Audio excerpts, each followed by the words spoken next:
할렐루야. 9월 3일 금요일 새벽 기도를 시작하도록 하겠습니다. 사도신경으로 우리의 신앙을 고백하시겠습니다. 나는 전능하신 아버지 하나님 천지의 창조주를 믿습니다. 나는 그의 유일하신 아들 우리 주 예수 그리스도를 믿습니다.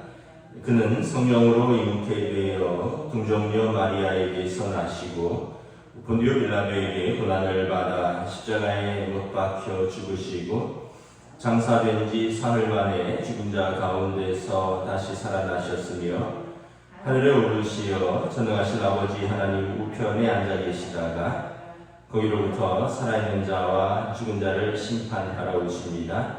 나는 성령을 믿으며 거룩한 공교회와 성도의 교제와 죄를 용서받는 것과 몸의 부활과 영생을 믿습니다.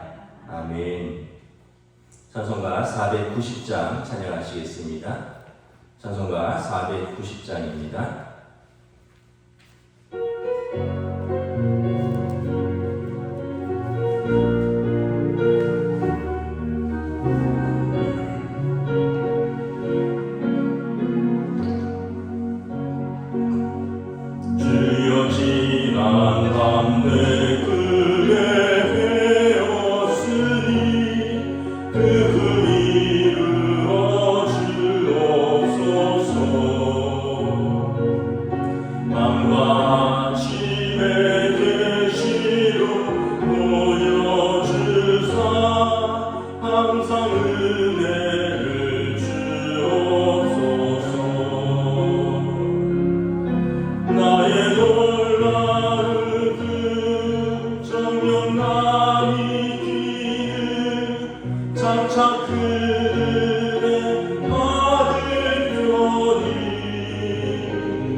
사사기 13장 15절부터 25절까지 말씀입니다. 구약성경 사사기 13장 15절부터 25절까지 말씀입니다. 다 찾으신 줄 알고 저 여러분들이 한 절씩 교도하도록 하겠습니다. 사사기 13장 15절부터 25절입니다. 마노아가 여호와의 사자에게 말하되 그가 온나니 당신은 우리에게 머물러서 우리가 당신을 위하여 염소 새끼 하나를 준비하게 하소서 하니 여호와의 사자가 마노아에게 이르되 내가 비록 나를 머물게 하나 내가 내 음식을 먹지 아니하리라. 번제를 준비하려거든 마땅히 여호와께 드릴지니라 하니 이는 그가 여호와의 사자인 줄을 마노아가 알지 못함이었더라. 마노아가 또 여호와의 사자에게 말하되 당신의 이름이 무엇이니까 당신의 말씀이 이루어질 때에 우리가 당신을 존귀히 여기리다 하니 여호와의 사자가 그에게 이르되 어찌하여 네 이름을 묻느냐 네 이름은 기묘자라 하니라. 이에 마노아가 염소 새끼와 소제물을 가져다가 바위 위에서 여호와께 드림에 이적이 일어난지라. 마노아와 그의 아내가 본즉 불꽃이 제단에서부터 하늘로 올라가는 동시에 여호와의 사자가 제단 불꽃에 휩싸여 올라가는지라. 마노아와 그의 아내가 그것을 보고 그들의 얼굴을 땅에 대고 엎드리니라. 여호와의 사자가 마노아와 그의 아내에게 다시 나타나지 아니하니 마노아가 그제야 그가 여호와의 사자인 줄 알고 그의 아내에게 이르되 우리가 하나님을 보았으니 반드시 죽으리로다 하니 그의 아내가 그에게 이르되 여호와께서 우리를 죽이려 하셨더라면 우리 손에서 번제와 소제를 받지 아니하셨을 것이요 이 모든 일을 보이지 아니하셨을 것이며 이제 이런 말씀도 우리에게 이르지 아니하셨으리이다 하였더라. 그 여인이 아들을 낳았으니 그의 이름을 삼손이라 하니라. 그 아이가 자라매 여호와께서 그에게 복을 주시더니 소라와 에스다롤 사이 마하네단에서 여호와의 영이 그를 움직이기 시작하였더라. 아멘. 할렐루야. 네, 오늘 또 새날이 시작되었습니다. 오늘 하루도 하나님 주시는 은혜와 평강으로 함께 하시는 복된 날 되시기를 축복합니다. 오늘 말씀은 어제 이어서 사사삼손의 어떻게 보면 수태고지 본문이죠. 아이를 낳을 것이다 라고 천사가 알려주는 것입니다. 때는 이제 그때는 블레셋이 그 철기 문화를 가지고 있었고 이제 이스라엘은 아직 청동기 문화에서 철기 문화로 넘어가는 때였습니다. 무슨 말이냐면 무기가 훨씬 진화되어 있다는 거죠. 대적은 여러분 이렇게 칼과 칼이 부딪혔는데 어떤 칼은 휘어지고 어떤 칼은 그대로 버틴다면 여러분 누가 더 유리하겠습니까? 철기 문화가 청동기 문화에 비해서 훨씬 더 강력한 문화였던 것입니다. 그 시대에 이제 이스라엘이 블레셋에 40년 동안 압제를 당하던 중에 하나님께서 하나님을 경외하는 단지파 마노아의 가정에 찾아와서 그들 부부에게 이제 아이가 생길 것을 알려주는 것이고, 그래서 어제 본문에 보면 마노아가 아내에게 당신이 그 사람을 만나면 나도 만나게 해달라라고 해서 이제 지금 같이 부부가 만나서 이야기를 하는 것이죠. 15절에 보면 마노아가 여호와의 사자에게 말하되 이제 구하옵나니 당신은 우리에게 머물러서 우리가 당신을 위하여 염소 새끼 하나를 준비하게 하소서.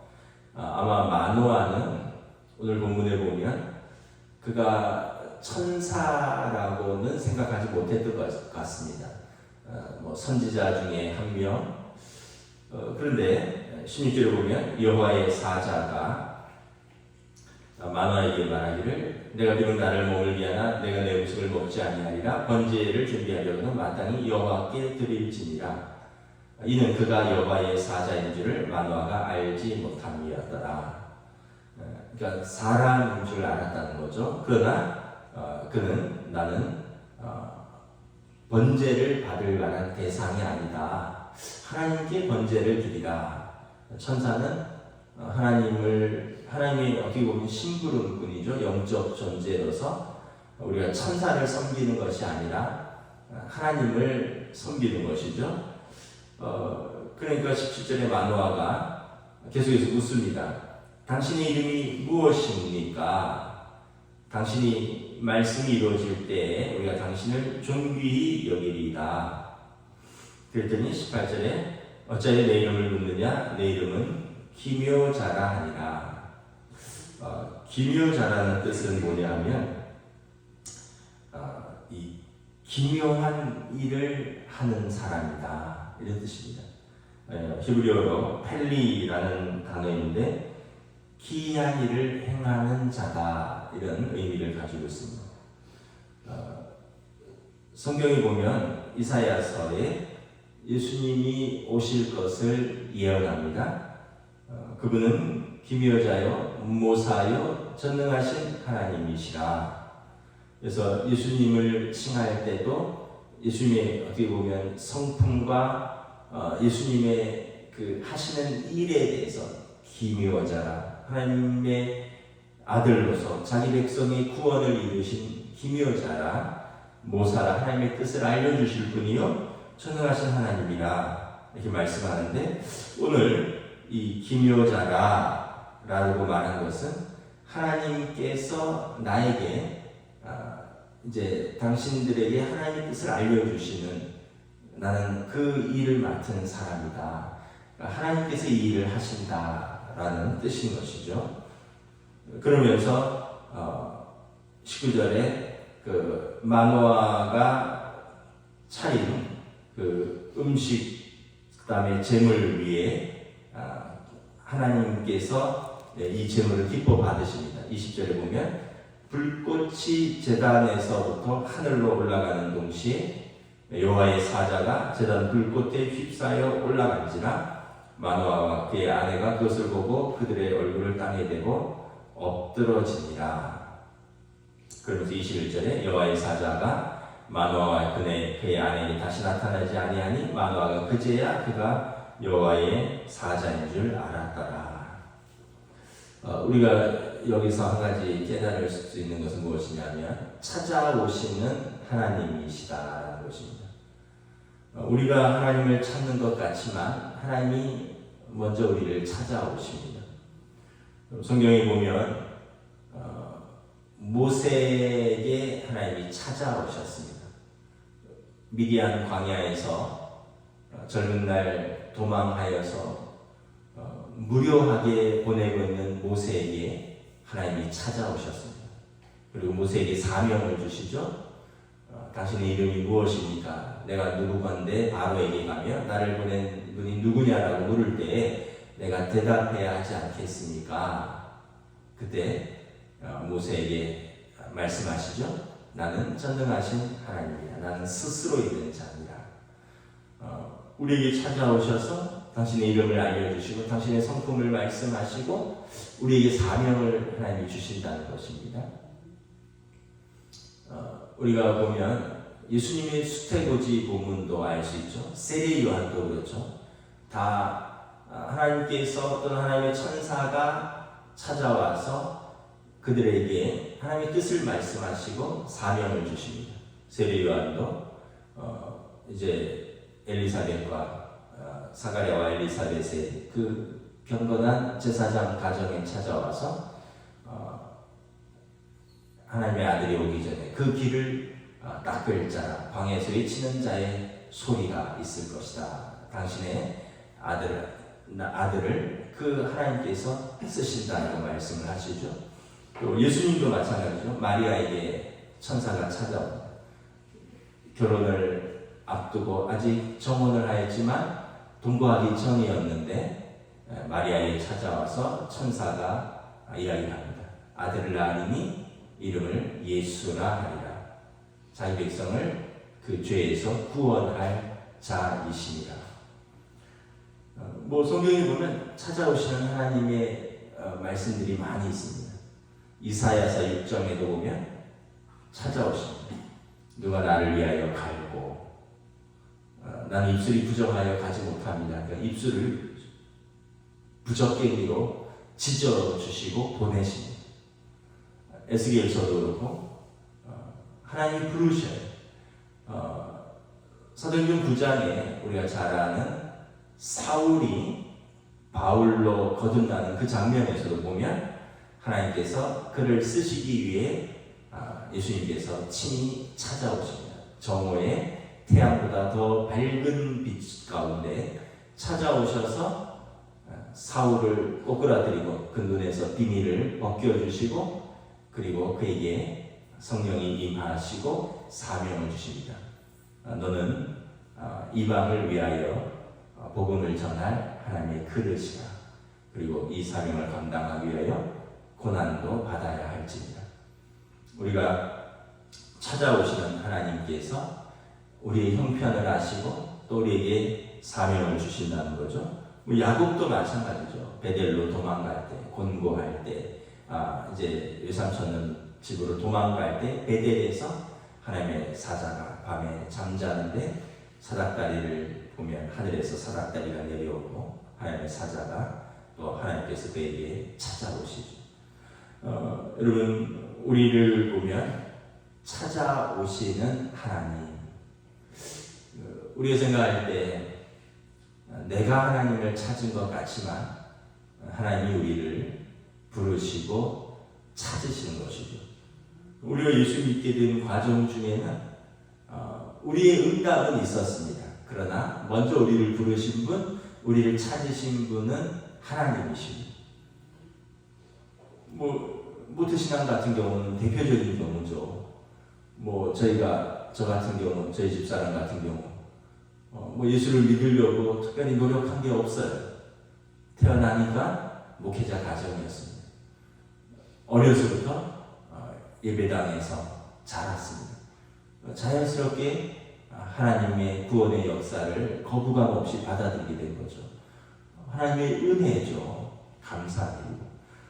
다 우리에게 어떤 경험들이 있습니다. 어떤 분은 야곱처럼 인생의 곤고한 때 하나님을 만났다 그러고 또 어떤 분은 몸이 아파서 병상에서 하나님을 찾다가 하나님을 만났다 그러고 다 어떤 이유로든 간에 하나님께서 각자를 찾아오셔서 각자를 부르신다는 것입니다. 이 얘기는 뭐냐면 우리 각자를 사랑하시고 우리 각자에게 사명을 주셨다는 뜻입니다. 그러므로 우리가 이것을 의심할 이유가 없습니다. 하나님이 먼저 우리를 사랑하셨고 하나님이 먼저 우리를 찾아오셨고 우리를 부르시고 우리에게 사명을 주셨다. 어려운 일이 있어요. 하나님이 우리를 찾아오셔도 어려운 일이 있습니다. 그렇다고 해서 아무런 어려움이 없는 것이 아니에요. 하나님이 도우시고 그 고난을 이겨낼 힘을 주실 뿐이지 살아있는 존재인데 어찌 어려움이 없겠습니까? 여러분 삼손이 하나님께서 그에게 이렇게 태어나기 전부터 그의 부모를 통해서 찾아오시고 그에게 하나님이 영이 임했다고 해서 삼손이 평안한 삶을 삽니까? 삼손은 죽음으로써 사명을 감당합니다. 아까 말씀드린 대로 여러분 야곱도 내 인생 130년이나 나그네의 세월이었다. 고난의 세월이었다 고백하죠. 모세도 마찬가지고 모세도 광야에서 죽잖아요. 약속의 땅을 밟지도 못하고 그러나 각자의 사명을 이룬 것입니다. 세례 요한도 그렇고 예수님은 말할 것도 없고 그래서 우리가 하나님이 나를 부르신다라는 것에 대해서 내 인생 평안하고 복되어야 된다. 아무런 걱정도 없고 아무런 근심도 없고 잘 먹고 잘 사는 것이 하나님의 믿는 이유다. 이게 오해라는 거죠. 이 고난의 시대에 하나님께서 부르신 사람들을 통해서 우리가 하나님의 뜻을 이루며 사는 것입니다. 고난을 겪을 수도 있고요. 고난을 이기며 사는 것이고 이 고난 속에서 하나님의 뜻에 순종하며 살아가고자 몸부림치는 사람들이 하나님이 부르신 사람들의 특징이라는 것입니다. 이제 1절부터 보면 마노아가 두려워합니다. 우리가 하나님의 사자를 보았구나. 우리가 죽을 것이다. 죄인인 인간이 하나님을 보면 죽는다. 이것은 이제 구약 시대의 모든 사람들이 알고 있는 그 사실이죠. 우리가 하나님을 보았으니 반드시 죽으리로다 22절에. 근데 그의 아내가 또 참 남편을 격려하죠. 하나님이 우리를 죽이시려면 왜 우리에게 찾아오셔서 이러한 사명을 주시고 왜 우리의 번제와 소제를 받으시겠느냐? 잘 생각해 보라라는 거죠. 그러니까 여러분 이게 부부가 영적인 동반자가 되어야 됩니다. 때로는 한 사람이 잘못 판단할 수도 있고 또는 때로는 한 사람이 조금 더 어떻게 보면 영적인 예민함이 있을 수도 있고 서로 이렇게 부부는 영적인 상승작용을 일으켜야 되는 거죠. 한 사람이 더 영적으로 예민할 수도 있고 또 한 사람이 더 영적으로 더 분별력이 있을 수도 있고 그 종교개혁자 마틴 루터 같은 경우에 그 아내가 위대한 사람 종교개혁자는 마틴 루터지만 아내도 굉장한 영적인 사람이었습니다. 믿음의 사람이었습니다. 마틴 루터가 교황의 그 어떻게 보면 수배령이 떨어졌어요. 교황의 명령으로 루터를 잡는 사람은 죽여도 좋다. 그 당시에. 그리고 이제 그 루터가 독일의 한 성에 숨어서 살면서 성경을 번역하고 이제 이 라틴어 성경을 독일어로 번역하고 또 그 당시에 그 교황청 사람들과 서신으로 싸우고 또 계속해서 그 로마서 강해 같은 주석서들을 펴내고 말씀에 사로잡혀서 살았어요. 근데 너무나 낙심한 거죠. 이제 종교 재판에 불려나갔다 오기도 하고 이제 자기 하나님의 그 어떤 그 종교개혁의 사명을 가지고 죽도록 싸우는데 어떤 날은 너무 낙심을 한 거죠. 그래서 크게 낙심해서 집에 돌아온 것을 보고 아내가 뭐 한두 번 말씀드린 것 같은데 어떻게 있습니까? 집에 돌아왔더니 아내가 검은 상복을 입고 계셨어요. 그래서 루터가 깜짝 놀랐어요. 누가 죽었느냐? 왜 상복을 입고 있느냐? 그랬더니 그 아내가 뭐라 그랬습니까? 하나님께서 돌아가셨습니다. 응? 하나님이 어떻게 돌아가시느냐? 당신이 지금까지 살아계신 하나님을 믿고 일을 했는데 이렇게 낙심한 모습을 보니 하나님이 돌아가신 모양입니다. 마틴 루터가 거기서 큰 깨달음을 얻었죠. 내가 낙심했던 것이지 하나님은 살아계셔서 나와 함께 하십니다. 그래서 다시 힘을 내서 루터가 또 성경을 번역하고 성경 주석을 쓰고 설교를 하고 또 교황청과 싸우고 결국은 이제 종교개혁을 이뤄내는 거죠. 우리 중에도 이렇게 보면 이렇게 좀 살다 보면 여러분 때로는 남편이 낙심할 때도 있고 때로는 아내가 믿음이 떨어질 때도 있습니다. 그때 또는 자식이 때로는 부모가 그때 우리의 믿음의 가족들이 이렇게 하나님 앞에서 우리를 격려해야 되는 거죠. 하나님이 돌아가셨냐? 우리들 그런 말 할 때 있잖아요. 하나님이 살아계시느냐? 그렇다면 어떤 이런 일이 나에게 일어날 수 있느냐? 하나님이 당신에게 그 일이 일어나면 하나님이 돌아가신 겁니까? 하나님이 살아계시느냐를 이렇게 하나님이 나를 사랑하시느냐? 어떻게 나한테 이런 일이 있을 수 있느냐? 아니 나한테 이런 일이 있으면 사랑의 하나님의 성품이 미움의 하나님으로 바뀌는 건가요? 하나님은 변하지 않는 분이시죠. 우리의 마음이 변덕이 있는 겁니다. 우리의 상황이 바뀔 뿐인 것이죠.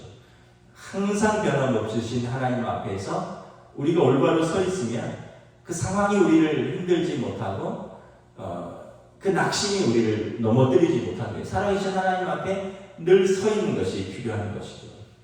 오늘 보면은 마노아의 아내가 남편에게 그분이 우리를 죽이려면 어찌 우리에게 나타나셨고 사명을 알려주셨고 우리의 제사를 받으셨느냐 말씀을 하는 거죠. 24절부터 25절을 보면 이제 마노아의 아내가 아들을 낳습니다. 이름을 삼손이라고 합니다. 삼손은 작은 태양이다 이런 뜻입니다. 작은 태양. 그 칠흑같이 어두운 시대에 하나님의 빛 대신 하나님의 뜻을 따라 살라. 여러분, 이름에는 히브리 사람들은 이름에 그 정체성이 포함되어 있습니다. 이름에 그 존재의 의미가 포함되어 있습니다. 그 이름에 사명이 포함되어 있습니다. 여러분의 이름에 어떤 의미가 있습니까? 여러분들의 그 이름, 저와 여러분들이 그 이름의 의미, 이름의 정체성, 이름 값을 하고 살고 있는가? 늘 부끄럽지만 여러분, 우리에게 주신 그 이름의 의미를 생각해 보아야 할 것입니다. 부모님이 기도하면서, 때로는 그때는 부모님이 믿지 않는 부모님이다 할지라도 또 사랑의 의미로 우리에게 주신 이름의 의미들이 있습니다. 여러분, 우리에게 주신 그 정체성, 또 하나님께서 우리에게 주신 이름들, 그 이름에 걸맞게 살아야 할 것입니다. 24절에 보면 여호와께서 그에게 복을 주시더니 25절에 여호와의 영이 그를 움직이기 시작하였다. 하나님이 부르신 사람은 하나님이 그를 움직이기 시작합니다. 하나님의 영이 그에게 임하는 것입니다.